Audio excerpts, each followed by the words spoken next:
हमको सरकार की आंख मिचौली और गर्दन पकड़ने का खेल जीएसटी में चप्पल, साड़ी, नमक, तेल, हल्दी, तेजपत्ता, चाय पत्ती, कॉपी, कलम, पेंसिल, सारा पैसा गरीब का निकाल रहा है। एक भी रुपया घर में नहीं रहेगा। तो अब तो जिंदगी बर्बाद कर दी है। जिंदगी बची है क्या? तो आप उसमें जिंदगी तबाह कर दी है। दूसरी चीज, लगभग आप उठा करके देख लो, खाद की स्थिति देखो, किसान की देखिए, मजदूरों की स्थिति देखिए, एजुकेशन, हेल्थ को देख लीजिए कितना बजट भाग गया। हेल्थ के हालात को आप देखिए, उस पर कोई बजट नहीं है, एजुकेशन पर बजट नहीं है। तो 0.2% आप एक तो 20-25% लोन लेते हो घर के लिए। कौन घर बना लेगा 20-25% लोन में भैया? और 5 साल के बाद 0.2 की बात आप करते हो। तो ये पहले इसी तरह आप आंख मिचौली का खेल खेलते थे। गैस सिलेंडर क्या हल किया गैस सिलेंडर का इसने? लगभग गैस सिलेंडर बंद हो गया, खत्म हो गया।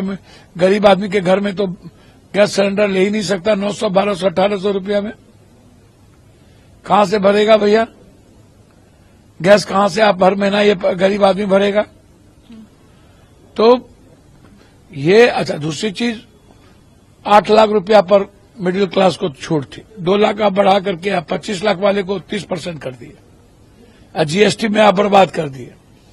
तो ये सामने में दिख जाएगा आपको कि कितना झूठ बोलते हैं। नोटबंदी से लेकर, अब ब्लैक मनी से लेकर के, जाली नोट से लेकर के, 2 करोड़ नौकरी से लेकर, 15 लाख रुपया से लेकर, startup, skill, stand up, Jan Dhan, MSP, mandi system का झूठ से लेकर किसान 1300 1400 मर गया, आत्महत्या कर लिया। तो इनकी झूठ पे झूठ, झूठ पे झूठ, झूठ पे झूठ। जब जब चुनाव आता है तो ये नया शगुफा छोड़ते हैं, झूठ बोलते हैं और दूसरे तरफ से तिगुना पैसा वसूलते हैं। ये इतना ही झूठ पब्लिक को ये लोग करते हैं। आप उठा के देखिए, मजदूरों का तो आधी भी मजदूरी नहीं बची। कोरोना के बाद इन्होंने क्या असर किया इस कंट्री का? कोरोना के बाद तो कुछ भी स्थिति नहीं है। जी। दिल्ली में चुनाव हो गए, इसके बाद आम आदमी पार्टी कह रही है, उम्मीदवारों को फोन कर रही है, बीजेपी 15-15 करोड़ रुपए का ऑफर दिया जा रहा है। देखिए, एक बात समझिए, जैसा रोपिएगा वैसा पाइएगा। रोपिएगा बबूल, खाइएगा खजूर। तो अपने लोगों को छोड़ के अरविंद जी बीजेपी को ला करके दिए तो बीजेपी तोड़ेगी। बीजेपी का तो धंधा ही है, फूट डालो, शासन करो।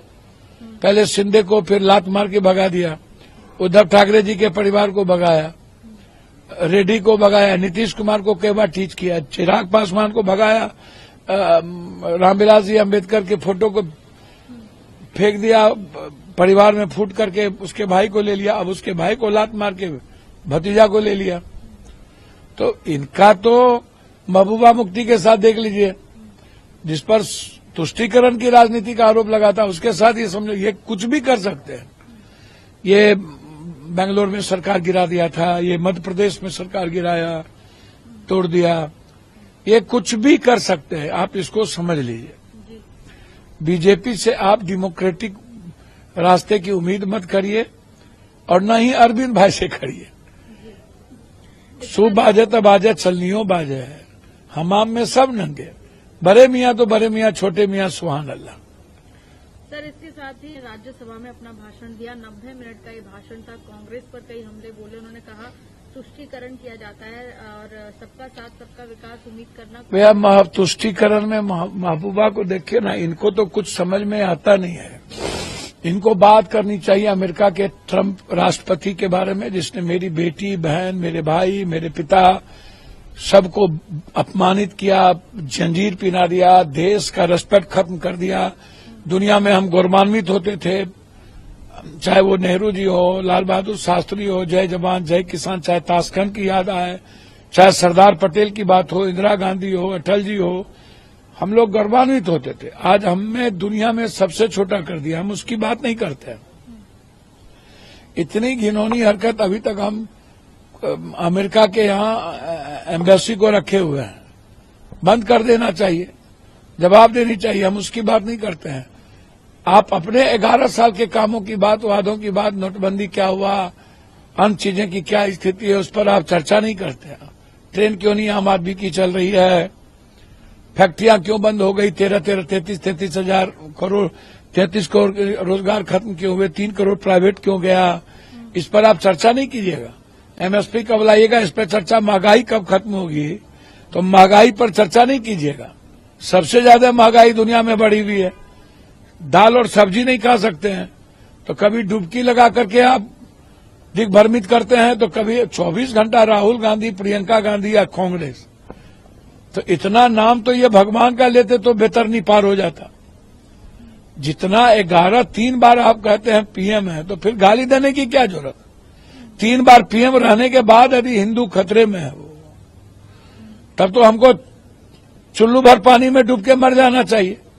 और 3 बार के बाद भी हमको नाम लेना पड़े विपक्ष का, कांग्रेस का, और उसमें भी राहुल गांधी। तो आप सोचिए कि जब हम किसी का नाम लेंगे तो इसका मतलब हमारे भीतर डर है कोई बात की। तो देश के पीएम को डर हो 3 बार पीएम बनने के बाद, और देश के मुद्दों पर बात नहीं, करेंसी पर बात नहीं, जीडीपी पे बात नहीं, पर कैपिटा इनकम पे बात नहीं, एजुकेशन और हेल्थ पर बात नहीं, 1 नेशन 1 एजुकेशन पे बात नहीं, फैक्ट्रियां कैसे निर्माण होगा, बिहार को आप विशेष पैकेज कब दोगे, झारखंड का जीएसटी कब दोगे, इस पर कोई चर्चा नहीं। बस एक ही रोना, रोते रहना है, गाली देते रहना है। यह परंपरा इस देश की नहीं रही है, परंपरा आदरणीय नरेंद्र मोदी जी ने ही शुरू किया है। अमर उजाला जीवांजलि के सारथी की मदद लें और महाकुंभ में स्नान जरूर करें।